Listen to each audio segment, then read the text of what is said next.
The transport shuttle's engines hummed quietly as it approached the massive space station floating in the void between three dying stars. Riley Thompson pressed her face against the small window and watched the structure grow larger with each passing minute. Station Omega-7 was bigger than any city she had ever seen on Earth, its metal corridors stretching out like the arms of some giant mechanical spider. Her stomach twisted with nervous energy as she thought about what lay ahead. The Galactic Military Academy had existed for over 300 years, training officers from dozens of different alien species. She was one of only 12 humans ever accepted into their program. The shuttle docked with a soft thud that barely registered through the artificial gravity systems.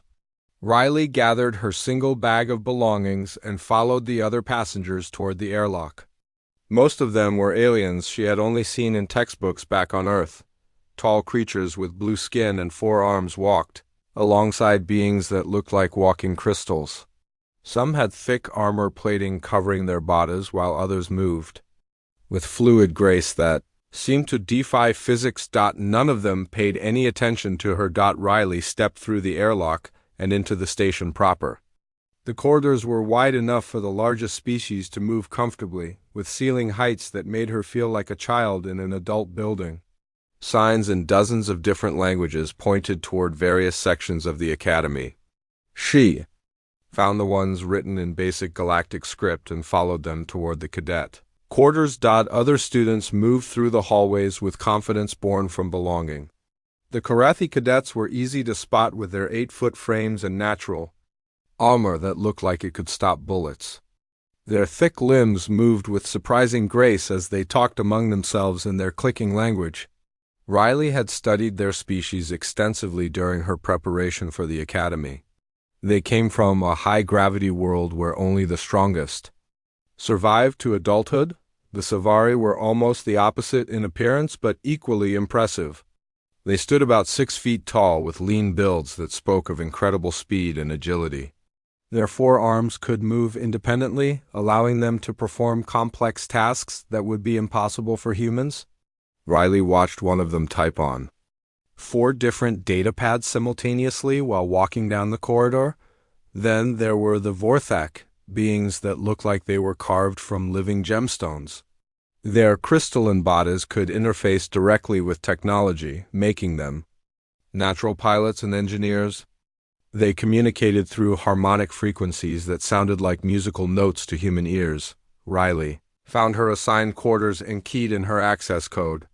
The room was small but functional, designed to accommodate the basic needs of most species. She set her bag on the narrow bed and looked around at what would be her home for the next 4 years. A soft chime indicated an incoming message on the room's communication terminal. Riley activated and saw the stern face of Admiral Tess Vorthak, the Academy's commanding officer. The Admiral's crystalline features pulsed with different colors as she spoke. "Welcome to the Galactic Military Academy. Tomorrow you will begin orientation procedures that will determine your fitness for continued enrollment. Many cadets do not complete their first year. We expect nothing less than excellence from every student regardless of species or background." The message ended, and Riley sat down heavily on her bed. She knew the statistics. Less than 60% of cadets graduated from the academy, and those who did became some of the most respected military officers in known space. The competition would be fierce, and she was already at a disadvantage. Her communicator buzzed with another message, this one from her fellow human cadets. They had arranged to meet in one of the common areas to discuss their situation. Riley made her way through the corridors following the directions on her datapad. She found the other 11 humans gathered around a large table in what appeared to be a recreational area. They looked as nervous and out of place as she felt. Tom Bradley, a former Marine from Earth's Luna colony, was apparently trying to organize some kind of strategy session. "We need to stick together," he was saying as Riley approached. "These aliens don't think we belong here, and they're going to do everything they can to wash us out." "Maybe they're right," said Beth Carter, a quiet woman from the Europa research stations. "Look around at what we're up against. Every other species here has some kind of natural advantage. The Korathi are stronger, the Silvari are faster, the Vorthak can think at computer speeds. What do we have? Riley took a seat and listened to the discussion. It was true that humans seemed to be at a disadvantage in almost every measurable category. They weren't the strongest or fastest or smartest in any conventional sense. But there had to be a reason the Academy Board had decided to accept human students for the first time in their history. "We're here because we earned it," Riley said. Quietly, "Each of us passed the same entrance requirements as every other cadet. That has to count for something." Tom nodded agreement, but Beth still looked skeptical. "The entrance exams were mostly academic. Wait until we start physical training and combat simulations. That's when we'll see how much our test scores really matter." Over the next few days, Riley began to understand what Beth meant. The Academy's physical training programs were designed to challenge cadets from species with widely varying capabilities. What was considered basic fitness for a Korathi cadet was nearly impossible for a human to achieve. Riley found herself consistently finishing last in running exercises, unable to match the natural speed of her alien classmates. Strength training was even worse, with some species capable of lifting weights that would crush a human instantly. Even the endurance tests favored aliens with more efficient respiratory systems or enhanced metabolisms. The instructors made careful notes of every performance, ranking students against their peers. Riley's name appeared near the bottom of most lists, along with her fellow humans. She could see the disappointment in some of the alien instructors' eyes when they looked at the human contingent, but Riley also noticed things that didn't show up in the official reports. She saw how quickly humans adapted to new situations, how they found creative solutions to problems that stumped other species. When faced with a tactical simulation that seemed impossible, humans would approach it from angles that no one else had considered. She watched her classmates during academic sessions and realized that while humans might not process information as quickly as a Vorthek, they had an ability to make connections between seemingly unrelated concepts that often led to breakthrough insights. Most importantly, she noticed that humans never gave up. Even when facing obviously superior opponents, even when logic suggested they should quit, humans kept trying. They found ways to improve their performance through pure determination and willingness to learn from failure. General Thane Cortex observed the human cadets with growing irritation. The Korathi officer had served in the galactic military for over 50 years, earning his rank through superior tactical thinking and uncompromising leadership. He had conquered star systems and commanded fleets in battles that were studied in military academies across the galaxy. In his opinion, accepting humans into the academy was a mistake that would only serve to dilute the quality of graduating officers. These soft creatures belonged on their primitive world, not among the warrior races that had built and maintained galactic civilization. He made his feelings known in his reports to the Academy Board, recommending that the human exchange program be terminated before it damaged the institution's reputation. So far, his recommendations had been ignored, but he was confident that time would prove him right. The humans would fail on their own merits, and then things could return to normal. 3 months had passed since Riley first walked through the Academy's corridors, and the initial excitement of being among the stars had faded into a grinding routine of classes, training, and constant evaluation. The human cadets had settled into their roles as the Academy's underdogs, consistently ranking near the bottom in physical competitions while holding their own in academic subjects. The other species had formed their opinions about humans quickly and showed little interest in changing them. The Korathi cadets were the worst, led by an arrogant student named Dex Morvac, who seemed to take personal pleasure in making life difficult for the human contingent. Riley had just finished a particularly brutal combat simulation when she encountered Dex and 2 of his friends blocking the corridor outside the training facility. The massive Korathi cadet stepped directly into her path, forcing her to stop. "Move aside, soft skin," Dex said, his mandibles clicking with amusement. "This corridor is for real warriors, not playground soldiers." Riley tried to step around him, but one of his companions moved to block her again. They were clearly looking for a confrontation, hoping to provoke her into doing something that would get her expelled from the academy. "I need to get to my next class," Riley said calmly, keeping her voice level despite the anger building in her chest. "Maybe you should consider different classes," Dex replied. "I hear the civilian sectors are always looking for janitors and food service workers. Much more suitable for your kind."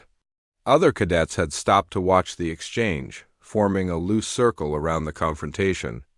Riley could see Salvari and Vorthok students among the observers, their expressions ranging from curiosity to barely concealed disgust at the display. Riley finally managed to push past the Korefi cadets and continue toward her classroom, but the incident was far from over.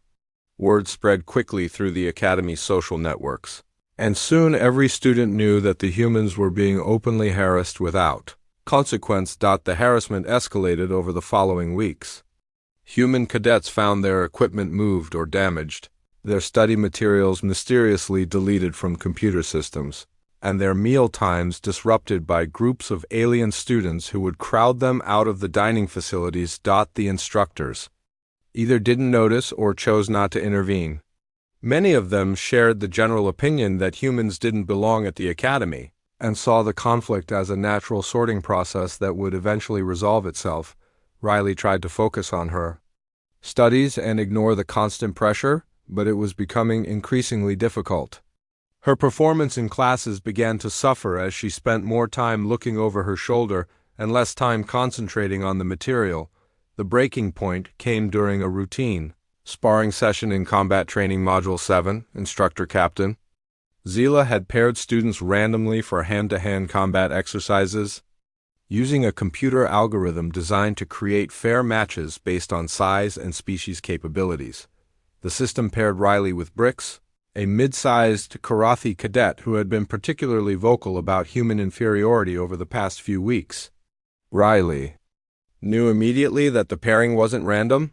Despite what the instructor claimed, Brix smiled as he stepped onto the training mat, his natural armor plates gleaming under the facility's bright lights. He was nearly 7 feet tall and outweighed Riley by at least 100 pounds, with 4 arms that could strike from multiple angles simultaneously. "Try not to break too easily," Brix said as they assumed starting positions. "I'd hate for this to end too quickly." Captain Zila activated the training protocols and stepped back to observe. The other cadets gathered around the mat, some looking excited at the prospect of seeing a human put in her place while others appeared uncomfortable with the obvious mismatch. The match began and Brix immediately went on the attack, using his superior reach and strength to keep Riley off balance. His strikes came from unexpected angles, taking advantage of his extra limbs to create combination attacks that would be impossible for a 2-armed opponent to execute. Riley did her best to defend herself, but the protective gear could only absorb so much impact. Brix's blows sent her stumbling across the mat repeatedly, each hit carefully calculated to stay within Academy regulations while still inflicting maximum pain and humiliation. "Stay down, soft skin," Brix growled after landing a particularly hard combination that left Riley gasping on the mat. This is what happens when children play soldier. Riley pulled herself to her feet, tasting blood from her split lip. Her ribs ached from the impacts and she could feel bruises forming under her protective gear. But something inside her refused to give up, some stubborn part of her nature that had gotten humans off their home planet in the first place. She wiped the blood from her mouth and raised her hands again, settling into a defensive stance. The other cadets were watching now with more interest, surprised that the human was still willing to continue. Brix's expression darkened at her refusal to stay down. He had expected this to be a quick demonstration of Karathi superiority, not a drawn-out fight that might make him look bad in front of his peers. He charged forward with more aggression than before, throwing powerful strikes designed to end the match decisively.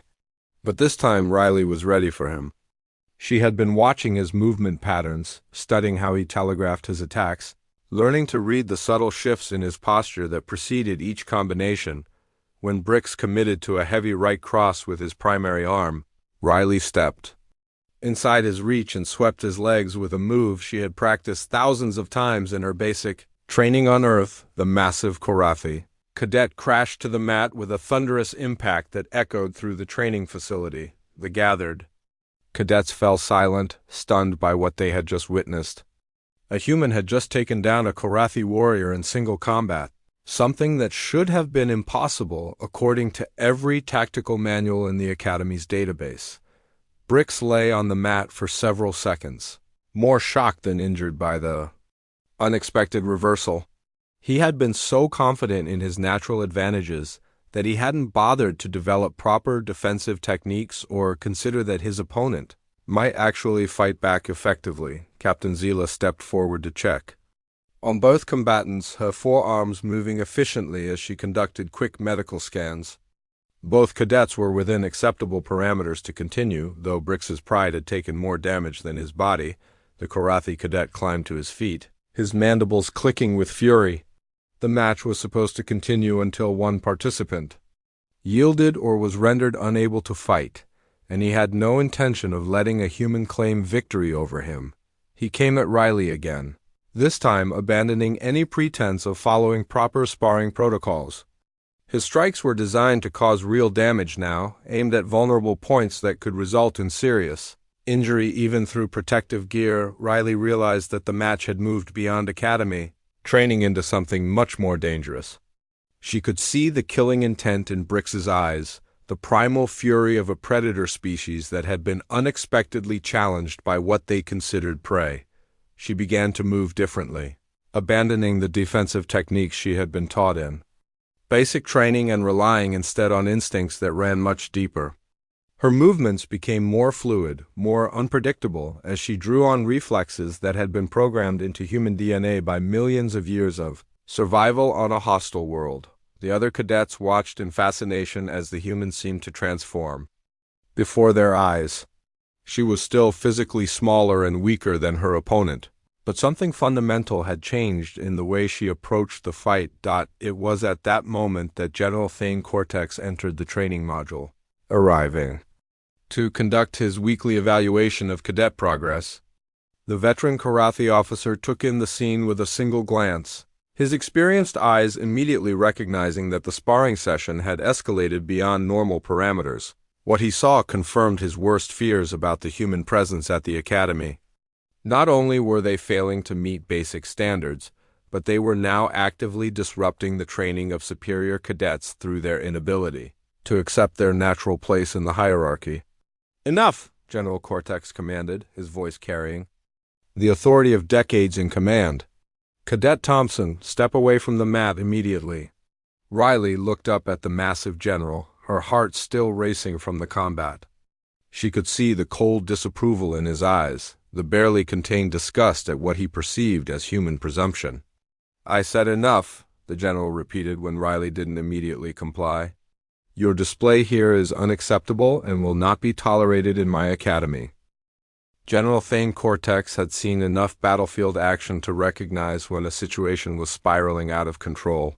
The training module had become charged with tension that went far beyond normal academy sparring, and he could sense the predatory excitement radiating from the gathered cadets as they watched the human struggle against her obviously superior opponent. In his mind, this was exactly the kind of chaos that resulted from allowing inferior species into institutions designed for proper warriors. The human cadet was clearly outmatched and should have yielded minutes ago, but instead she continued fighting with the desperate tenacity of a cornered animal. "Cadet Thompson," the general said, his voice cutting through the ambient noise of the training facility. "You will step away from the combat area immediately and report to medical for evaluation." Riley looked up at the towering Korathi Neural, her breathing still heavy from the extended combat with Brix. She could see the cold calculation in his eyes, the way he was already categorizing her as a problem that needed to be solved through proper application of authority. "Sir, the match isn't finished," Riley replied, trying to keep her voice respectful despite the adrenaline still coursing through her system. "Academy regulations state that sparring continues until one participant yields, or is rendered unable to continue. General Cortex's expression darkened at what he perceived as insubordination.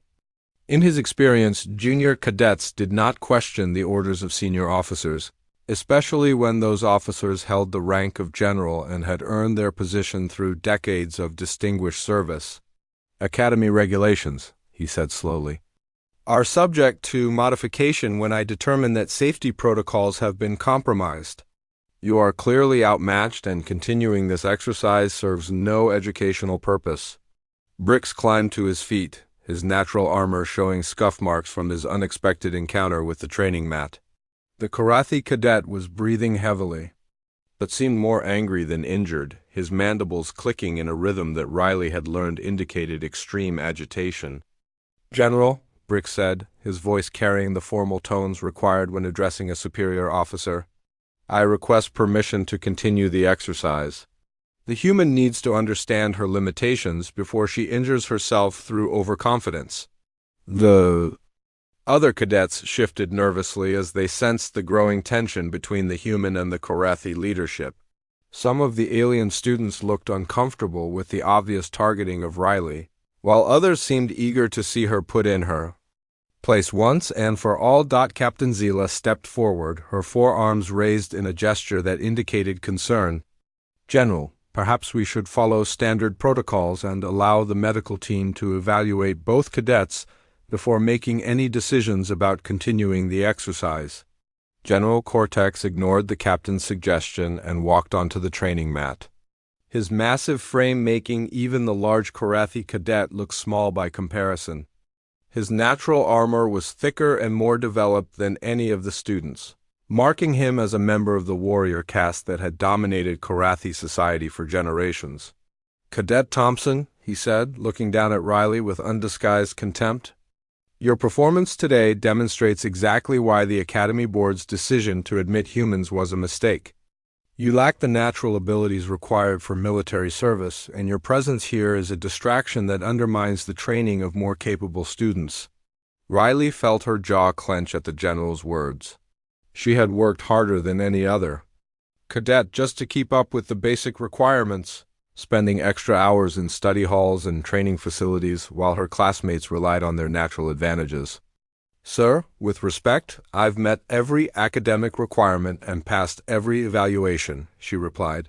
"My scores may not be the highest, but they're within acceptable parameters for continued enrollment."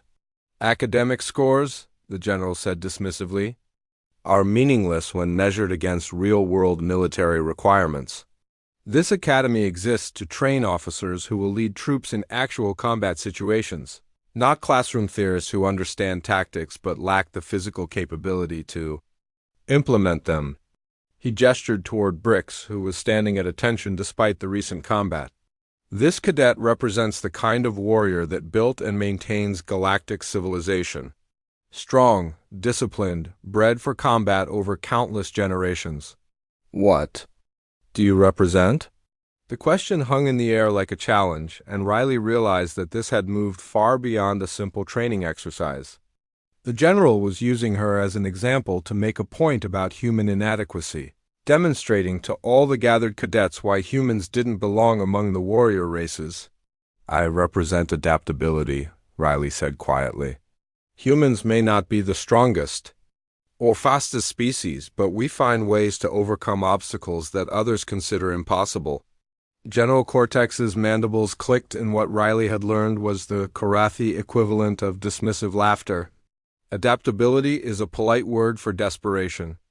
When faced with superior opponents, inferior species often resort to unpredictable behavior as a survival mechanism. This is not the same as tactical competence. He turned to address the assembled cadets, using Riley's situation as an impromptu lesson in military hierarchy and species capabilities. "Observe how this human continues to argue despite clear evidence of her limitations. This is typical behavior for species that evolved as prey rather than predators. They develop elaborate mental defenses to avoid acknowledging their natural place in the order of things." Riley felt heat rising in her cheeks as the general continued his analysis. She was being dissected like a specimen in front of her classmates. reduced to a collection of evolutionary inadequacies that explained why humans would never be truly accepted among the galactic community. However, the general continued, since this human seems determined to continue her demonstration of futility, perhaps we can turn this into a more educational experience for everyone present. He began removing his outer military jacket, revealing the thick plates of natural armor that covered his torso. His forearms moved with practiced efficiency as he set aside his rank insignia and officer's equipment. Cadet Thompson, you claim to represent human adaptability. I propose we test that claim directly. You will face me in single combat using the same protocols that govern cadet sparring matches. Captain Zila stepped forward again, her expression showing alarm at the general's proposal.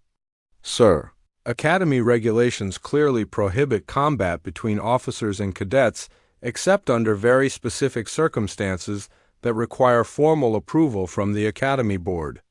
Academy regulations, General Cortex replied coldly, include provisions for extraordinary educational opportunities when approved by senior command authority. As the ranking officer present, I hereby authorize this exercise under Section 15 of the Military Training Code. Riley looked around at the faces of her fellow cadets and saw a mixture of excitement, fear, and morbid curiosity. They all understood what was about to happen, and none of them expected her to survive the encounter with anything resembling dignity and tact. The general stepped onto the training mat and assumed a combat stance that spoke of decades of experience in real warfare. His movements were economical and precise, without any of the showmanship that marked younger fighters who still had something to prove.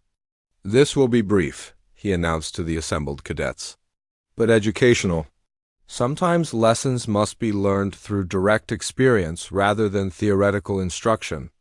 Riley took her position across from him, her mind racing as she tried to process the situation. She was about to face a Korathi general in single combat, with the entire Academy's opinion of human capability hanging in the balance.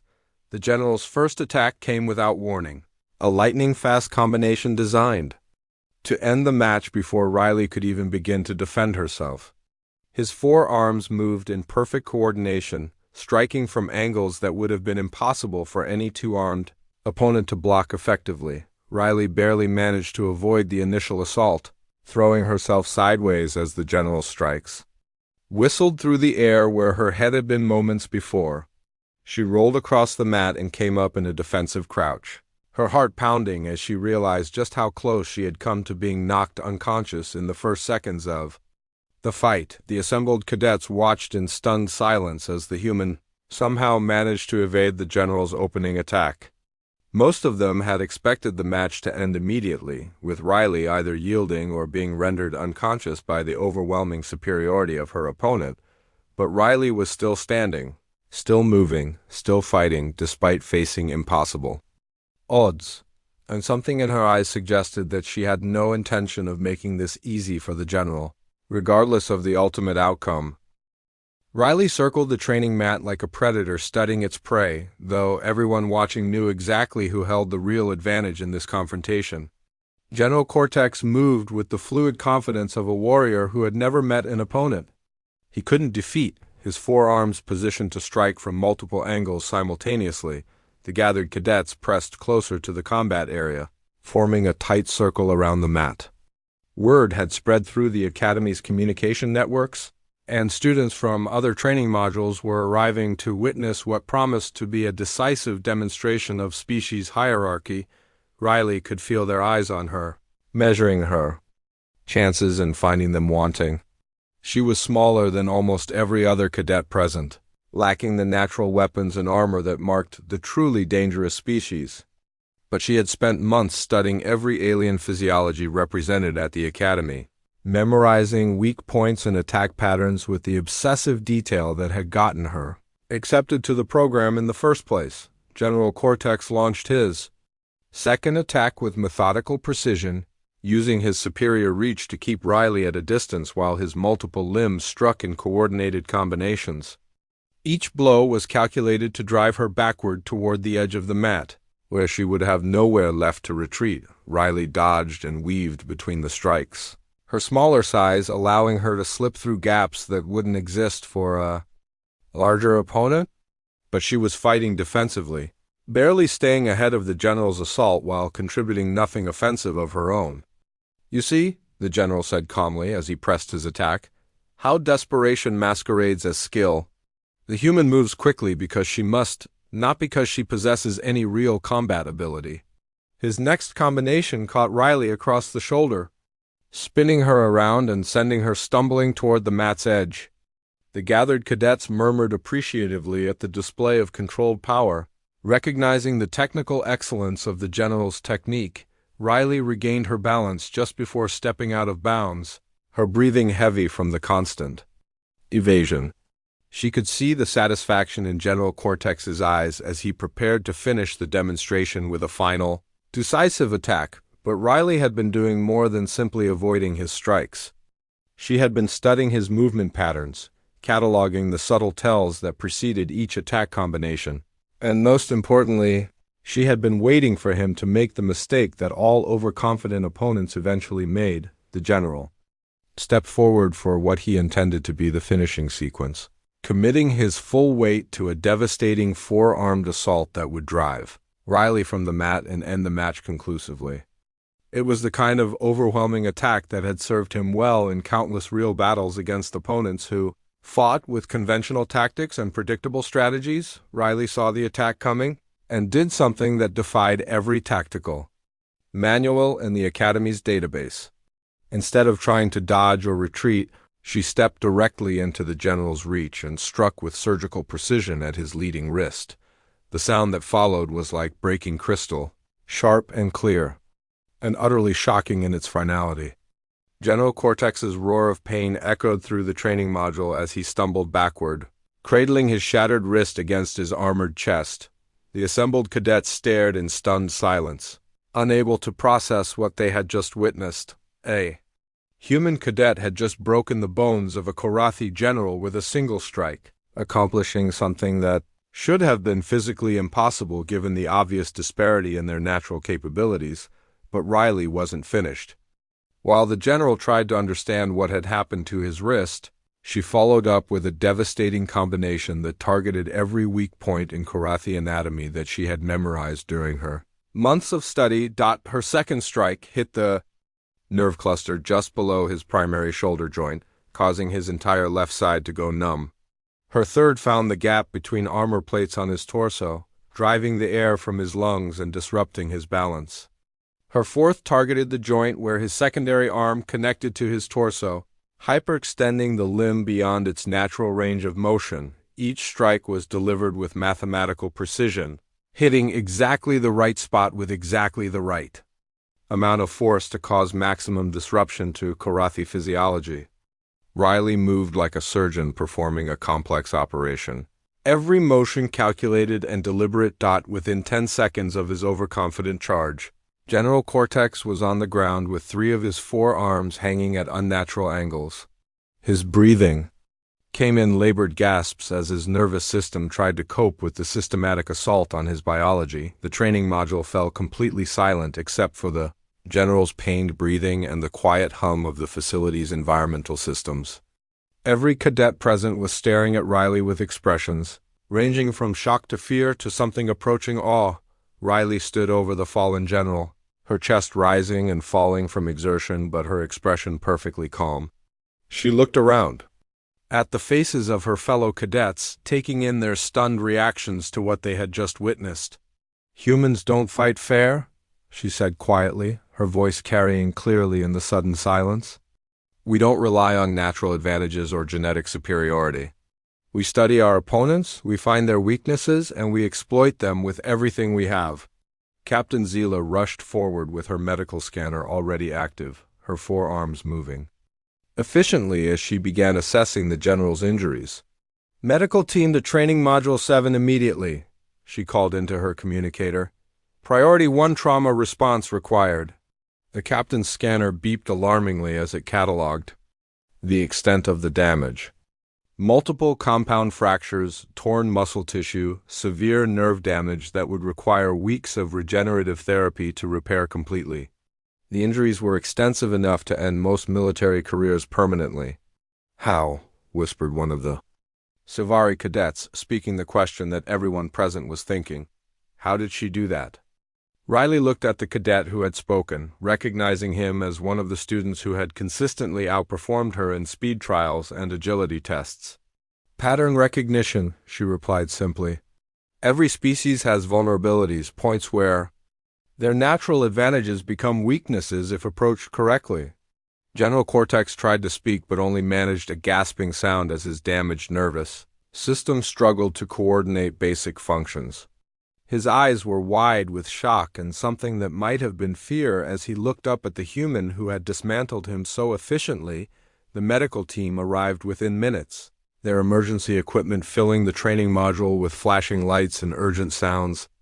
They worked quickly to stabilize the general's condition, applying temporary supports to his damaged limbs and administering pain medication that would allow transport to the Academy's main medical facility. As they prepared to move him, General Cortex managed to focus his eyes on Riley long enough to speak a few words in a voice barely above a whisper. "What are you?" he asked, the question carrying layers of meaning that went far beyond simple curiosity about human capabilities. Riley looked down at the broken general, feeling no satisfaction in his defeat but understanding the importance of what had just occurred. "We're the species that survived everything our planet could throw at us," she replied. "Predators, diseases, natural disasters, ice ages, and each other. We learned to adapt because adaptation was the only alternative to extinction."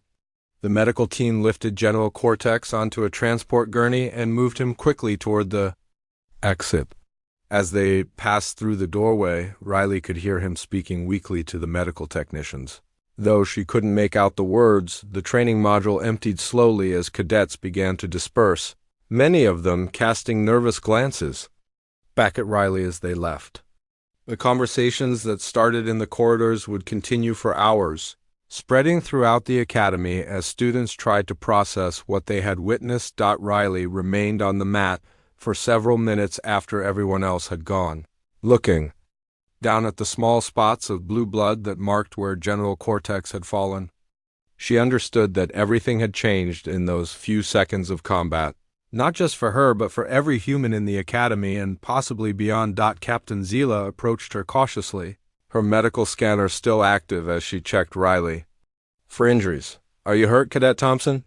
Riley shook her head, though she could feel the beginnings of bruises where the general's strikes had connected. "I'm fine, Captain." "Will he recover?"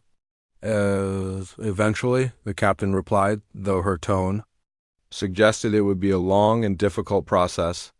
"The question now is what happens next. You've just severely injured a general officer in what was supposed to be a training exercise." Riley nodded, understanding the implications. "I know, but he didn't give me much choice in the matter."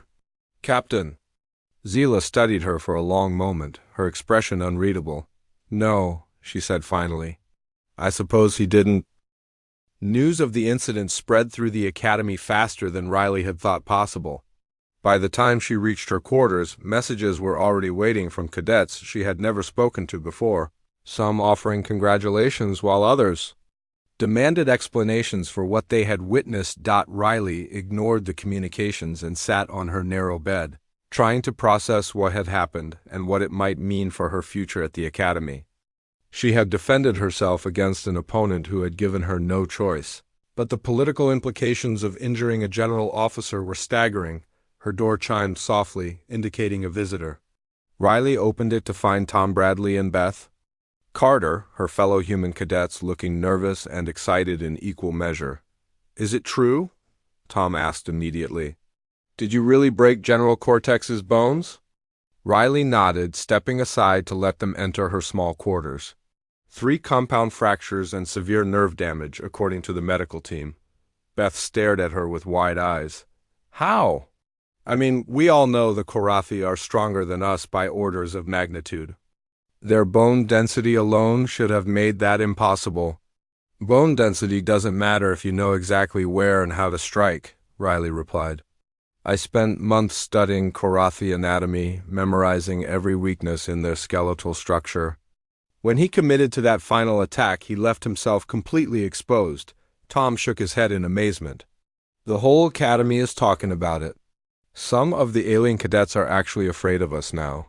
Before Riley could respond, her communication terminal activated with an urgent priority message. The holographic display showed Admiral Tess Vorthak, the Academy's commanding officer, her crystalline features pulsing with colors that Riley had learned indicated serious concern. Cadet Thompson, report to my office immediately for debriefing. Come alone. The three humans exchanged glances as the message ended. An immediate summons from the Admiral could mean anything from commendation to expulsion, and none of them were sure which way the situation would develop. Riley made her way through corridors that seemed different now, filled with cadets who stopped their conversations when they saw her approaching. Some watched her with obvious fear, while others displayed what looked like newfound respect. The change in atmosphere was dramatic and unsettling. Admiral Vorthak's office occupied an entire section of the Academy's command deck, with massive windows that provided a view of the three dying stars that illuminated the station. The Admiral herself stood with her back to the door when Riley entered, her crystalline form refracting the starlight into patterns of color that danced across the walls.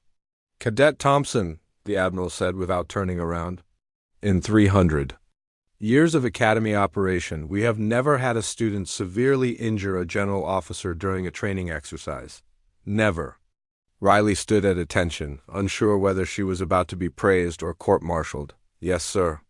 The incident has created what you humans might call a political firestorm. Admiral Vorthak continued, finally turning to face Riley. Half the Academy Board wants you expelled immediately, while the other half wants to study you like a laboratory specimen. The Admiral moved to her desk, where a holographic display showed Riley's combat performance analyzed frame by frame. The recorded footage played in slow motion, highlighting each precise strike and its devastating effect on General Cortex's physiology. Our combat analysis systems have been running calculations for the past 6 hours, the Admiral said, gesturing toward the display. According to every tactical algorithm in our database, what you accomplished should have been impossible. Riley watched herself deliver the devastating combination that had ended the fight so quickly. Even in slow motion, her movements looked almost casual, as if she were performing a simple training exercise rather than dismantling a seasoned warrior. The angle and force of your initial strike required precise knowledge of Karathi bone density, joint articulation, and nerve cluster locations, the Admiral continued. Your follow-up attacks targeted vulnerabilities that most of our advanced medical students would struggle to identify. I studied every species represented at the Academy, Riley replied. Understanding potential opponents seemed like basic preparation for a military education. Admiral Vorthak's crystalline form shifted to display patterns that Riley recognized as indicating surprise. Basic preparation? Cadet Thompson, you memorized anatomical details that are classified in most military databases? Some of the information you used is restricted to senior medical officers and intelligence specialists. The Admiral activated another display, this one showing Riley's academic performance over the past 3 months. Her scores in xenobiology, tactical analysis, and strategic planning were highlighted in particular. We assumed your academic excellence was compensation for physical limitations, the Admiral said.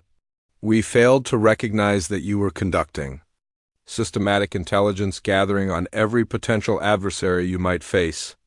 Riley remained silent, sensing that the Admiral was building toward something important. General Cortex will recover, though it will take several months of regenerative therapy, the Admiral continued. His injuries have forced us to reevaluate our understanding of human capabilities and their implications for galactic security. The Admiral moved to another section of her office, where a massive holographic star map showed the current political situation across known space. Dozens of species were represented by different colored symbols, with alliance networks and conflict zones clearly marked. The galaxy maintains peace through a delicate balance of power, Admiral Vorthak explained. Each species contributes to the whole based on their natural advantages. The Karathi provide military strength, The Silvari offer speed and agility. The Vorthak contribute technological integration. Until now, we had no clear understanding of what humans might contribute. Riley began to understand where the conversation was heading. And now you do. Indeed. Humans appear to be natural intelligence gatherers and tactical analysts, capable of identifying and exploiting weaknesses that other species cannot even perceive. This makes you potentially valuable allies and extremely dangerous enemies. The Admiral returned to her desk and activated a new set of files. These ones marked with the highest security classifications available at the Academy. I am authorizing your access to advanced tactical databases and classified xenobiological studies, she said. Your training program will be modified to emphasize strategic analysis and intelligence operations rather than conventional military disciplines. Riley felt a surge of excitement at the possibilities being offered, but also a growing sense of responsibility. What about the other human cadets? They will be evaluated individually to determine their specific capabilities and training requirements, the Admiral replied. But I suspect they all possess similar analytical abilities to varying degrees. Over the following weeks, Riley's schedule was completely restructured. Instead of struggling through physical training designed for stronger species, she found herself in advanced seminars on strategic planning and intelligence analysis.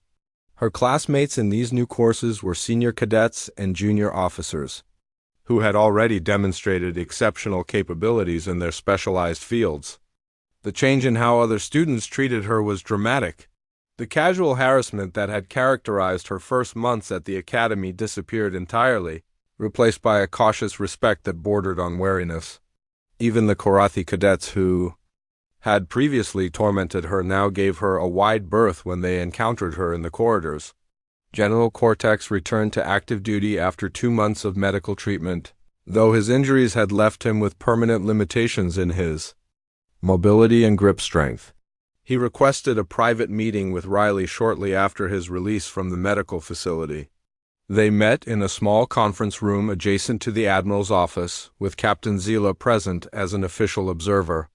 The general looked older. Then Riley remembered his natural armor showing new scars where the regenerative therapy had been applied. I owe you an apology, Cadet Thompson, he said without preamble.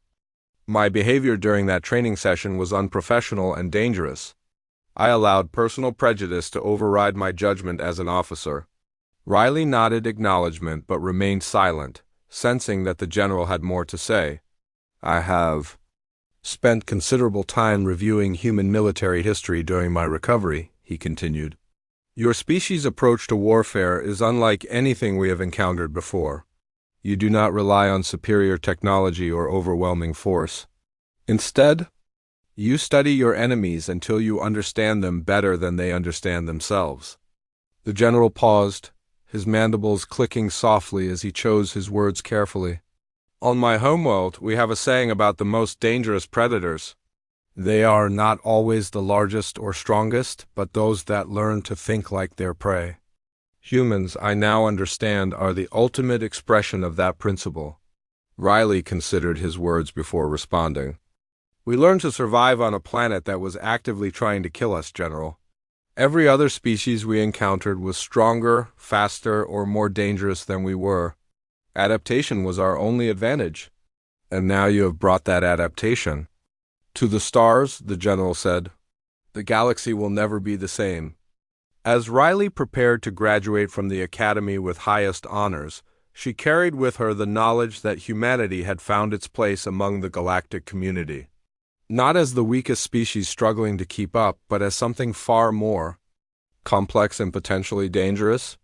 The other species had learned an important lesson about making assumptions based on surface appearances.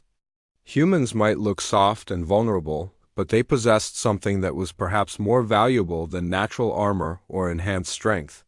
They had the ability to understand their enemies completely, to find weaknesses where none seemed to exist, and to exploit those weaknesses with surgical precision. In a galaxy built on the balance of power between different species, humans had just demonstrated that they could tip that balance in unexpected directions. Riley's fellow graduates included Korathi warriors, Sivari pilots, and Vorthak engineers, all of them destined for important roles in the galactic military.